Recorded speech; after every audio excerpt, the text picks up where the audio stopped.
Hop. Ok, tu me protèges.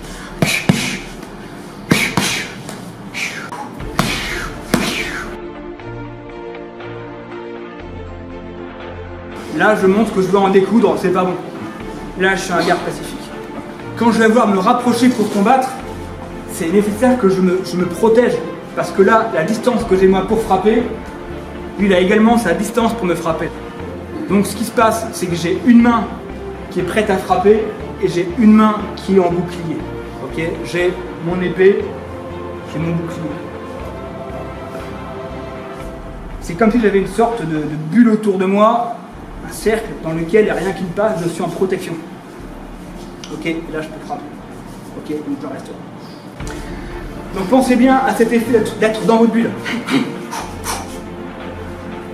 Ici je suis en main ouverte. Également pourquoi, si je suis ici, je me prends des coups, c'est pas bon pour moi, ça va m'exposer les pommettes, les arcades. Donc c'est pas bon. Les arcades sourcilières. Donc je suis en position où je suis ouverte, de manière à ce que si je me prends un coup, ça bloque ici, il n'y a aucun danger. Par contre, c'est au moment de la frappe, progressivement, je ferme mon poing. Ok. Mes coudes, hein, peu importe hein, ce que je vais faire.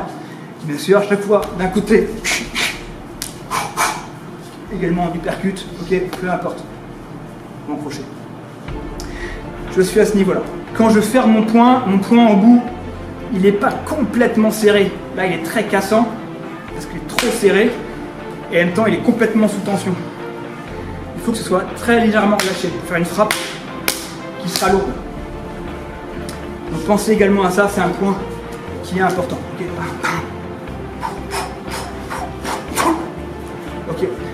Mon centre de gravité est stable, c'est-à-dire mon centre de gravité, il est bien entre mes deux jambes, deux doigts en dessous du nombril, après un tiers à l'intérieur.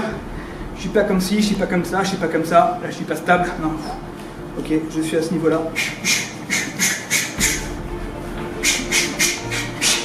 Ok, là je suis bon, je suis protégé et j'en ai une qui frappe. Peu importe, la jambe qui est devant. Ou bien mes frappes. Quand je frappe également, c'est que je joue sur mes pieds. Hop, hop, hop. Je pivote d'un côté comme de l'autre. Pourquoi? En même temps, ça m'envoie plus d'amplitude. Mais en même temps, j'ai ma chaîne musculaire qui est bien envoyée par ce geste-là. Donc quand je suis en jab, c'est cette jambe-là qui passe. Okay. Quand je suis en cross, c'est l'autre. En termes d'image, pour bien raisonner en termes d'ondulation et d'onde de choc, de chaîne qui part.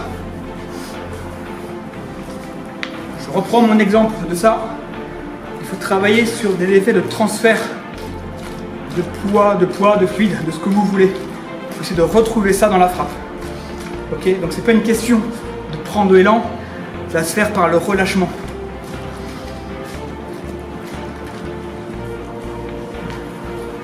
Donc ce relâchement, je trouve,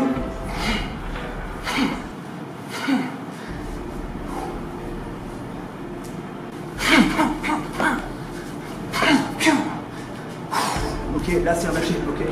Bien sûr, je vais pouvoir bouger mes positions, ok.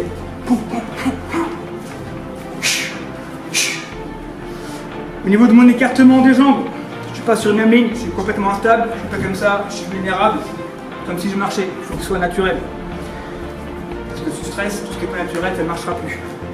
Je suis comme ceci, voilà. Et le fait juste, encore une fois, de bouger au niveau de mes hanches, et que ça va me protéger plutôt pas mal au niveau des parties. On peut tout renforcer dans le corps, sauf les parties génitales et le visage, parce qu'il n'y a pas de muscles. Je suis à ce niveau-là, ok. Je retrouve ce travail où je me relâche à l'intérieur. Allez, on a les frappes. Ok, tu me protèges. Hop, hop, tu reviens, après en position, ça haut. Ok, je me protège. J'essaye de cueillir son poing avec mon coude. D'accord? Parce que entre son coude, entre mon coude et son poing, là c'est son poing qui va déguster. D'accord? Donc je peux me protéger, c'est comme si je me... Quoi fait les cheveux? Ok, je me les rends. Ok.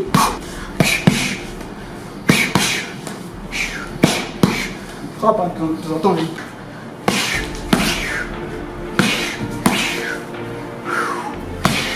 Et je peux aussi aller en uppercut et revenir.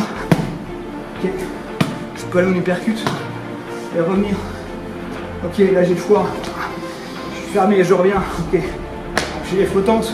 Ok. Je peux le protéger. Vous êtes en garde, pensez également à être tout le temps légèrement en mouvement.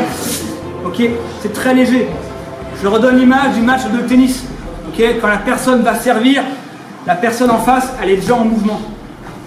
Pourquoi? Parce que c'est plus simple d'être très rapide quand on est déjà en mouvement, même si on est à contre-pied, que de partir de zéro d'une position statique, rigide, et de partir en mouvement. Ça peut être très léger, mais petit mouvement de hanche, ok, enlever tous les bras. C'est mieux d'être complètement statique. Avec votre cible, pensez également à tourner, ok, hop, d'un côté, de l'autre, ou bien en déplacement triangle. Ok, hop, hop, je bouge. Ok, je passe de ma garde éloignée, garde de protection, progressivement, hop, je rentre.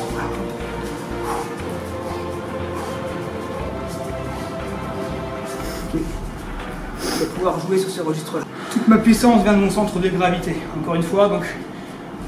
Mon écartement des jambes, globalement, c'est comme si je marche, et c'est important d'être complètement relâché. Ce principe d'ondulation, parfois certains, vous étiez bien souple, relâché au niveau du bas, par contre vous étiez très crispé au niveau des épaules, comme ça. Du coup, vous avez anéanti toute l'onde que vous avez eu au départ, vous avez généré parce que c'est bloqué ici. Du coup, il ne restait plus que le point. Regardez bien cette souplesse au niveau des épaules. Voilà.